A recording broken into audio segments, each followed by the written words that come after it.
Hey guys, so just a bit more progress today. Again, just trying to do that same dribble, modified a bit. Just want to go ahead and play the clip again with Messi in case you haven't seen it. So again, that's the one I'm trying to imitate right here, and here's me doing it earlier.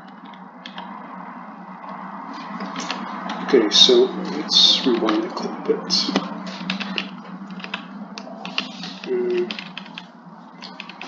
Point where you So there's a couple caveats I recognize. The first one being if you look at your, say, the right foot, basically it should spring this way. Before, as I was, dribbling with the ball with my left foot, as I was touching it, it kind of looked like it was going this way. Um, it's a little hard to see, but let's just look at the other angle of Messi. So you can see his foot's there. Oh, actually, no, it's a little before. So yeah, his foot's there. So if you go from the ground to the knee, it's kind of kind of like outwards to in. Before, like at this point, my foot would like be the opposite. That's what I needed to do. And at the same point, I pointed out it's important to keep that that leg in line with your knee. So springing laterally like this, having your foot angled outwards in. I think that's the real key to being able to get that knee in line. Again, it's not perfect, but you can kind of see, you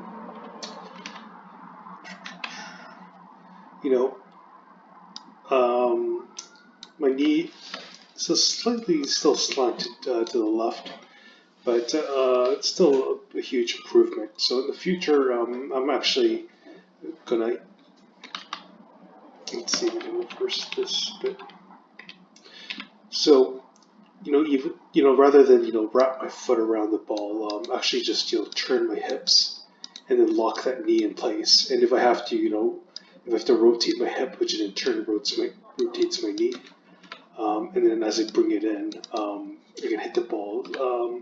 Again, it's a lot of these little like nuances as you practice and then you compare yourself in slow motion with Messi, and then you realize all the little things he's doing, even though it looks like just like a simple shoulder drop. So again, let me point this out as he hits the ball with his left foot. So see over here, like see that hip opens up, yet that knee is pretty locked. He doesn't, the natural tendency is to extend that knee and like really swing your foot around it, so it kind of looks like it's slanted out. But no, he keeps it locked. So instead, he kind of brings that those hips in rather than wrapping his foot around the ball. Another thing was, so I noticed at this point, I find it better is like you spring forward with your right foot and then using your toes to have a little bit upward momentum to give you that swivel to the right. So that swivel really allows you to swing your right foot out and right, so you can really do that shoulder drop. Now, before I was actually taking my left foot and like swinging it out there, but you notice Messi, he actually barely lifts his foot off the ground, so it's really good because when you like actually at this point when you actually do the feint and the defender takes that split second to like maybe shuffle his foot to the left or stall, that gives you like really quick time to like actually move to the other direction. If your like foot's like all the way back there, and you have more distance to hit to the ball, especially if the ball was out there. Also, I've noticed before, like the tendency is to go left foot, right foot, left foot. So if I really use that left foot to jump to the right, um, you know, at this point the defender would see that I'm not actually going to go to the right, but when I hit the ground, I have to like stop that momentum and then reverse and then jump back, and that takes a significant amount of time. It's only fractions of a second, but those seconds are quite significant.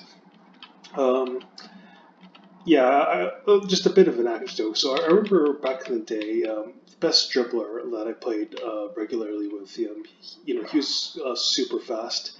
He had decent skills, but he was able to just blow past you if you were in a few inches of space. So like he liked to do like the step overs. Now, if I was a defender here, um, like him doing the step over was, it was a pretty nice step over, but I wouldn't just like lunge over there, but I would maybe like stall a bit, maybe just shuffle to the left in preparation if he was going to go there. And if he saw a few inches of space, he would just blow past you because he was that quick. So rather than use pure like plus 30 pace, you can kind of see Messi, it's a really efficient movement. So here he's already done begun to drop his shoulders, his hips have turned. So that's the moment where the defender's going to stall. And at the point his foot hits the ground, his foot's already,